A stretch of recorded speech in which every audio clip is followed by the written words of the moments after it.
দর্শক, এই মুহূর্তে দেখাচ্ছিলাম ইডেন কলেজের শিক্ষার্থীদের আন্দোলনকে ভুয়া ভুয়া বলে স্লোগান দিচ্ছে।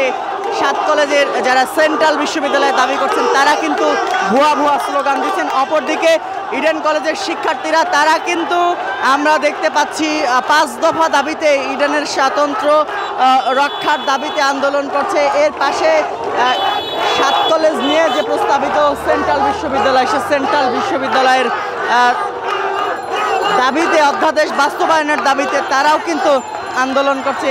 এর পাশে আমরা যেটি দেখতে পাচ্ছি এই মুহূর্তে ইডেন কলেজের শিক্ষক এবং ছাত্রীরা তারা মূলত একটি বিক্ষোভ মিছিলের আয়োজন করেছে মানববন্ধনের। সেখান থেকে আমরা দেখতে পাচ্ছি যারা সেন্ট্রালের দাবিতে আন্দোলন করছে তারা কিন্তু এখানে ভুয়া ভুয়া স্লোগান দিচ্ছে তাদেরকে লক্ষ্য করে।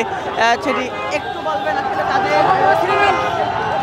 আমরা যেটি দেখাচ্ছিলাম এই মুহূর্তে এনারা মূলত সেন্ট্রালের দাবিতে আন্দোলন করছে। এর পাশাপাশি ইডেন কলেজের শিক্ষার্থীরা তারা 5 দফা দাবি নিয়ে 7 কলেজের যিনি প্রশাসক রয়েছেন তার কাছে কিন্তু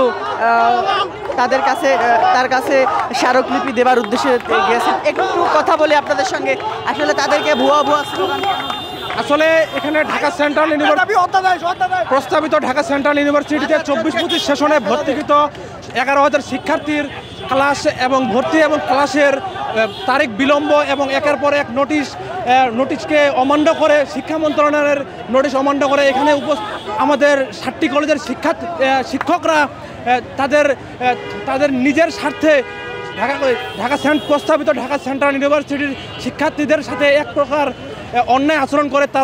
আমরা ক্লাসে বসতে চাই কিন্তু তারা আমাদের ক্লাসে নিতে চাচ্ছে না। এখন আমাদের একমাত্র দাবি অধ্যাদেশ। এই অধ্যাদেশে আমাদের মুক্তি, অধ্যাদেশ নিয়ে আমরা ক্লাসে ফিরব। এটা হচ্ছে উস্কানিমূলকভাবে ইডেনের